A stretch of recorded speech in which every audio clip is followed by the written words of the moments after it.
नमस्कार, मैं हूं आलोक जोशी और आप देख रहे हैं आलोक अड्डा। और आलोक अड्डा में आज हम बात करेंगे महाराष्ट्र के पूर्व पुलिस महानिदेशक director general of police doctor PS Pasricha से। पसरीचा साहब हमारे साथ स्क्रीन पर हैं, आपको दिख रहे होंगे। बहुत खास वजह है उनसे बात करने की। आज मुंबई हाई कोर्ट ने सुशांत सिंह राजपूत मामले के मीडिया ट्रायल पर एक महत्वपूर्ण निर्देश दिया है।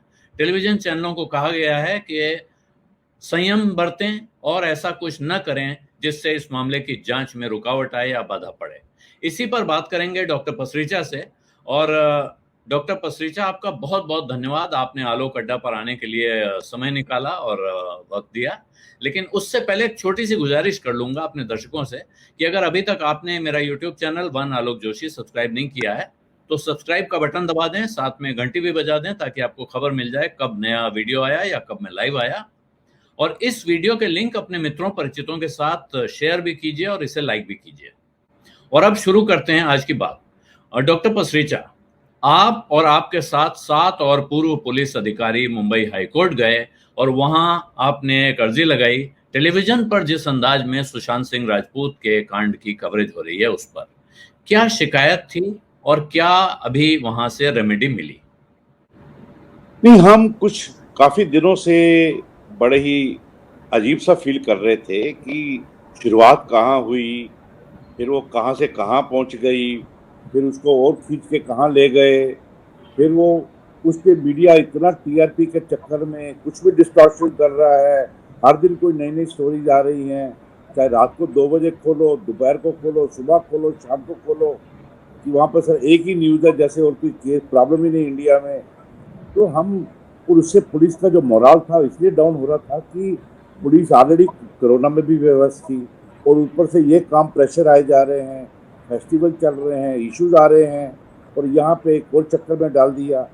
और बार हमें कोई मीडिया कवरेज के बारे में हमारा कोई प्रॉब्लम नहीं था।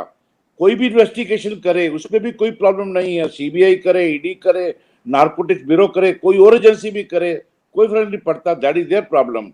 और हमें मीडिया कवर करने का, मीडिया को रिपोर्टिंग करने का अधिकार है, और पब्लिक को भी अधिकार है, पब्लिक भी चाहेगी कि उनको पूरी चीजें पता लगे। लेकिन अगर मीडिया कुछ चैनल ऐसा कोशिश करे कि वही प्रोसिक्यूटर हैं, वही ज्यूरी हैं, वही जज हैं, और फैसले उन्होंने ऑलरेडी ले ही लिए हुए हैं, तो मुझे काफका का वो याद आता है, द ट्रायल, कि उसको वो क्या कहता है कि मैं जाऊं कहां पर, ऑलरेडी फैसले तो हो चुके हैं, ट्रायल इज ओनली अ बकवास।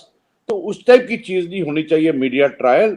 बाकी हमें कोई इन्वेस्टिगेशन या मीडिया कवरेज के बारे में हमें कोई आक्रोश नहीं था। तो इसलिए हम कुछ रिटायर्ड आईपीएस अफसर, हमारे सीनियर हैं मिस्टर एम एन सिंह हैं, मैं हूं, फिर शिवनंदन, संजीव दयाल, सतीश माथुर, सुब्रमण्यम, डीएन जादव और रघुवंशी, हम सब ने फिर फैसला किया कि I think enough is enough.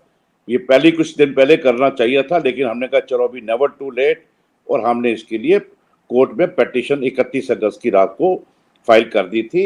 हमारा किसी पर्टिकुलर स्पेसिफिक किसी के ऊपर कोई अटैक नहीं है।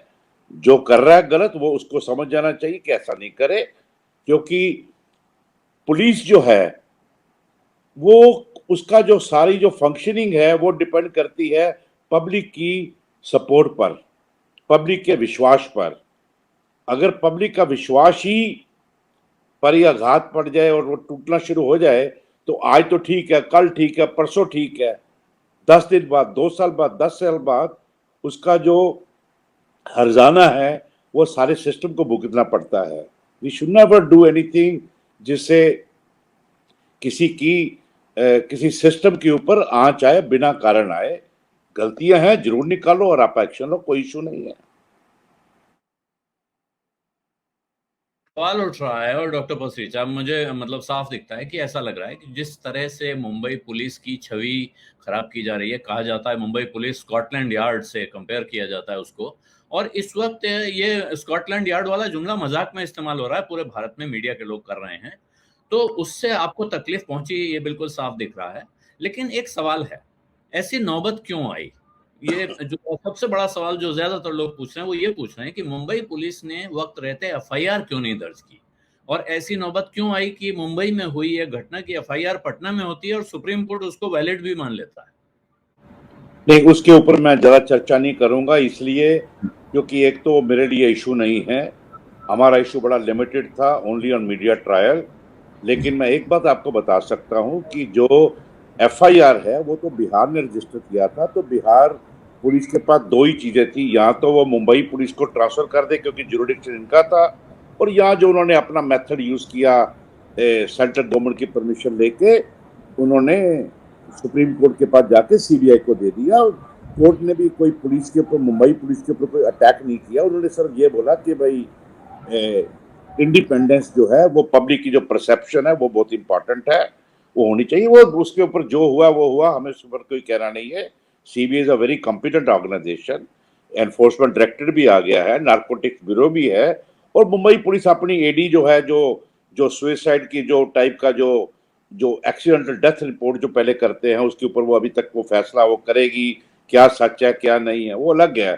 तो एफआईआर रजिस्टर नहीं किया, उसके ऊपर मैं कुछ बोलना नहीं चाहता। वो मुंबई पुलिस के पास आए ही नहीं है जहां तक मैं जानता हूं। और मुंबई पुलिस जो एक्सीडेंटल डेथ जो इन्वेस्टिगेट कर रही है, उस पर एफआईआर तो तभी रजिस्टर होगा जब कोई ऐसा एविडेंस आएगा, या तो मर्डर का और या किसी ने आत्महत्या के लिए उकसाया हो। तो वो तो एविडेंस के ऊपर आएगा, उसके ऊपर मुझे कुछ कहना भी नहीं है। और हमारा तो बड़ा लिमिटेड स्कोप है। भैया मीडिया ट्रायल मत करो, जो करना है लेट दी इन्वेस्टिगेटिंग एजेंसी जो है वो अपना अपना निकाले, और जो ठीक है जिसके ऊपर जो भी एक्शन हो, हमें कुछ पे कुछ भी नहीं है, हमें क्या है।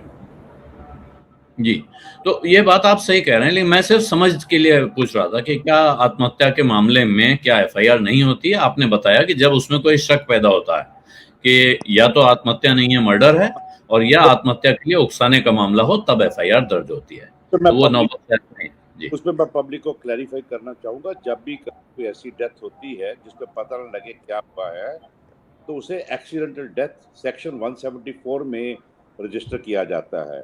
जो हम्म। एफआईआर है वो 154 में किया जाता है सीआरपीसी में, लेकिन ये 174 में एक्सीडेंट डेथ की जाती है। Then they start investigating, inquiry की जाती है, पूरी इंक्वेस्ट होके पोस्टमार्टम रिपोर्ट को टाइम लगता है, 5-7 दिन बाद वो आई होगी। फिर विसरा उसका जो, अगर पॉइजनिंग तो नहीं है, वो उसका केमिकल एनालाइजर के पास जाता है, उसकी रिपोर्ट आने में महीना डेढ़ लगता है, वो आई होगी। तो उसके बाद और एविडेंस बाकी चीजें सर्कमस्टेंसेस देखने के बाद फैसला होता है कि ये क्या है, तो उसके हिसाब से उसका उस केस का निपटारा होता है। वो निपटारा मुंबई पुलिस कर रही है, और उसमें जो भी है, जो निकलेगा, जो जैसा भी है, वो अलग चीज है। हमें उस पर कोई कमेंट भी नहीं देने हैं। जी, तो आपने कहा एक आप पुलिस ने जो किया उस पर क्योंकि वैसे भी वो मामला जांच चल रही है इसलिए उस पर कमेंट करना ठीक नहीं है, लेकिन जो मीडिया का जहां तक सवाल है, खास तौर पे टेलीविजन एंकरों पर ये इल्जाम है कि वो मुंबई पुलिस की छवि खराब कर रहे हैं, जैसा मैंने भी अभी जिक्र किया, लेकिन उनको मसाला तो कोई प्रोवाइड कर रहा है। तो जो दूसरी पुलिस फोर्स इसमें इन्वॉल्व है उसके बारे में आप कुछ कहेंगे? बिहार के डायरेक्टर जनरल ऑफ पुलिस लगभग रोज प्रेस कॉन्फ्रेंस करके ऐलान कर रहे थे, यहां तक कि उन्होंने जो इस मामले में एक सस्पेक्ट बनाई है रिया चक्रवर्ती, उसके बारे में यहां तक कह दिया कि उसकी औकात क्या है। क्या पुलिस के आला अफसर को, आप खुद डायरेक्टर जनरल ऑफ पुलिस रहे हैं, उसे क्या सामने वाले की औकात देखकर अपना फैसला करना होता है? नहीं नहीं, इट इज वेरी सैड कि ऐसी चीजें टीवी मीडिया पे आ गई, जहाँ पे मतलब दिखे कि भाई महाराष्ट्र वर्सेस बिहार, वो it was not in good taste. पर जो है उसके बारे में मैं कमेंट नहीं करूंगा। Let the cases be there, मुझे उस कंट्रोवर्सी में जाना भी नहीं है।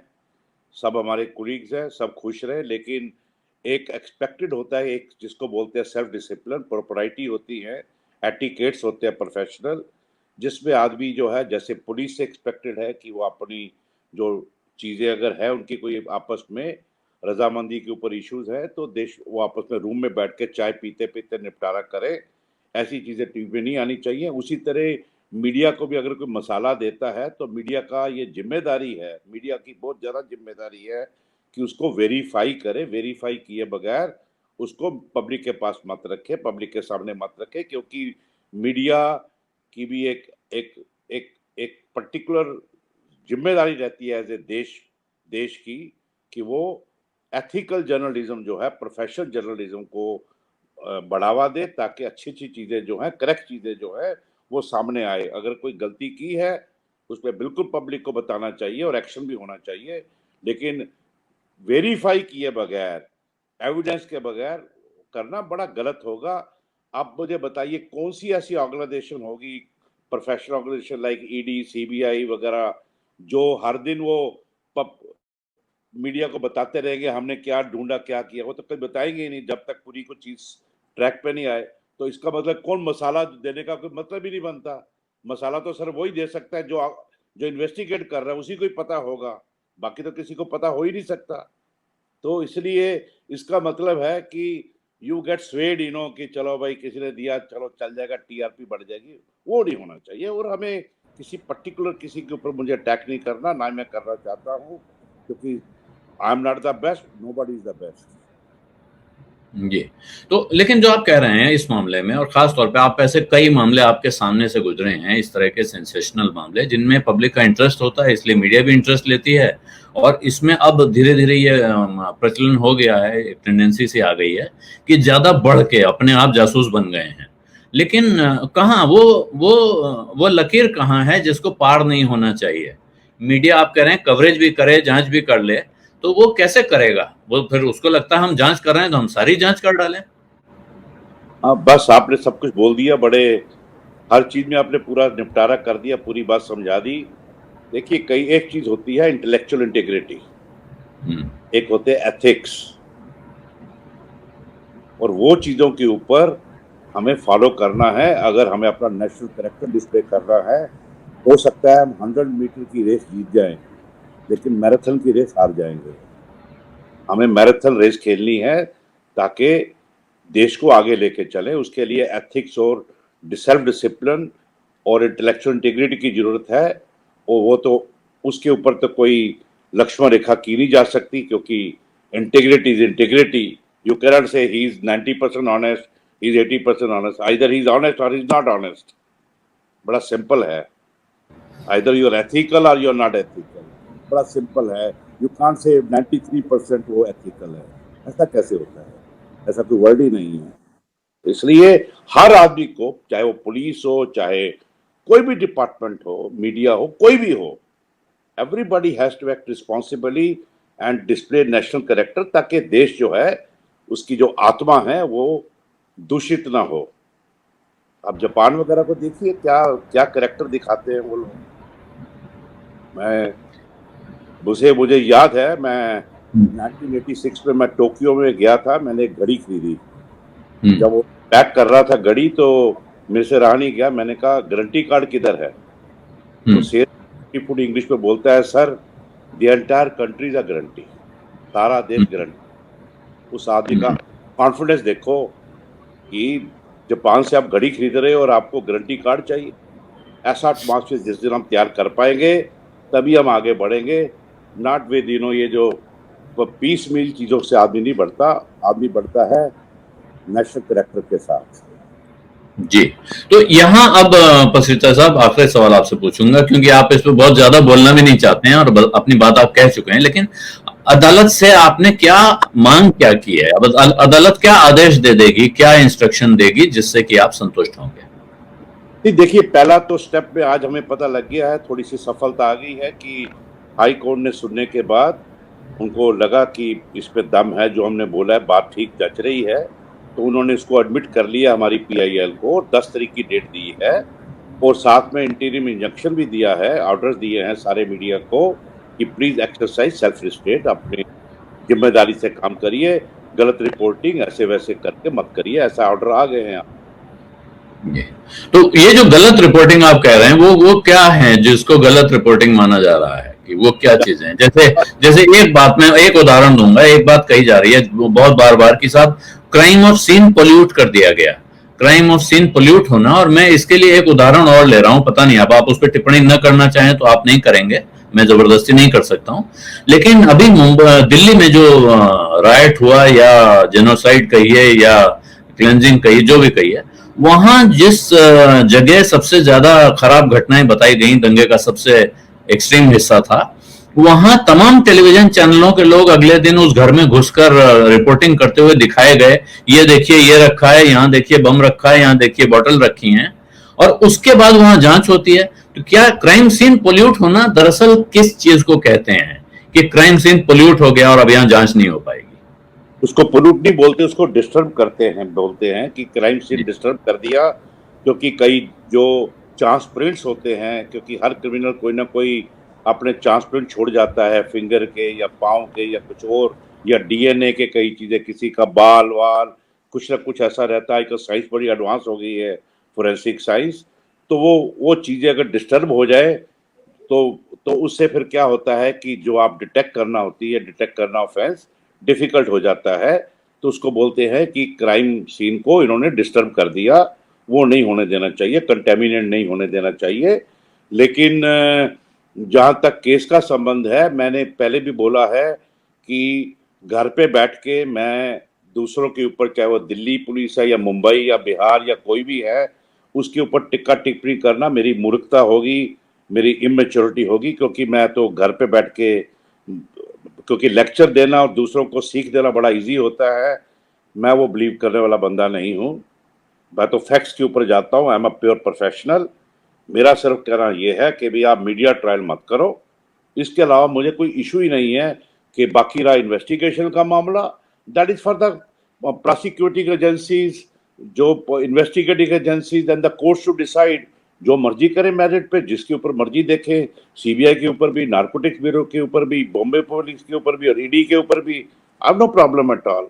और भी कोई सस्ता है तो वो भी आ जाए करे, हमने उसमें क्या लेना देना, जो है वो है, हमारा कोई उसमें इशू ही नहीं है। इशू ही सिंपल है, लिमिटेड, कि आप बिना वेरीफाई किए रात दिन 24 घंटे एक ही केस को बनाने टीआरपी के चक्कर में मत करिए। बाकी हमें किसी के अगेंस्ट कुछ भी नहीं है, सब भगवान सबको सुखी रखे, खुश रखे। जी डॉक्टर पसरीचा, आपका बहुत बहुत धन्यवाद, आपने समय निकाला, और खासतौर पे आज के दिन जब ये मामला कोर्ट में गया है, एडमिट हुआ है और वहां से एक इंस्ट्रक्शन भी जारी हुआ है, उस दिन आपने हमसे बात की, इसके लिए आपका बहुत बहुत धन्यवाद। Thank you very much. ये थे डॉक्टर पीएस पसरीचा, महाराष्ट्र के पूर्व पुलिस महानिदेशक, जो ये कह रहे थे कि अपनी इंटीग्रिटी, अपनी एथिक्स पे जोर दिया जाए, ये काफी होगा। और ये दरअसल सिर्फ पत्रकारों को नहीं कह रहे थे, ये पुलिस के लिए भी कहा, और पत्रकारों के लिए तो ये संदेश है ही। इसी के साथ मैं आपसे इजाजत चाहता हूं, और साथ में एक बार फिर आग्रह करूंगा कि अगर आपने अब तक मेरा यूट्यूब चैनल वन आलोक जोशी सब्सक्राइब नहीं किया है तो उसको सब्सक्राइब कर लें। साथ में इस वीडियो के लिंक अपने मित्रों परिचितों के साथ शेयर करना और इसे लाइक करना भी न भूलें। धन्यवाद, नमस्कार।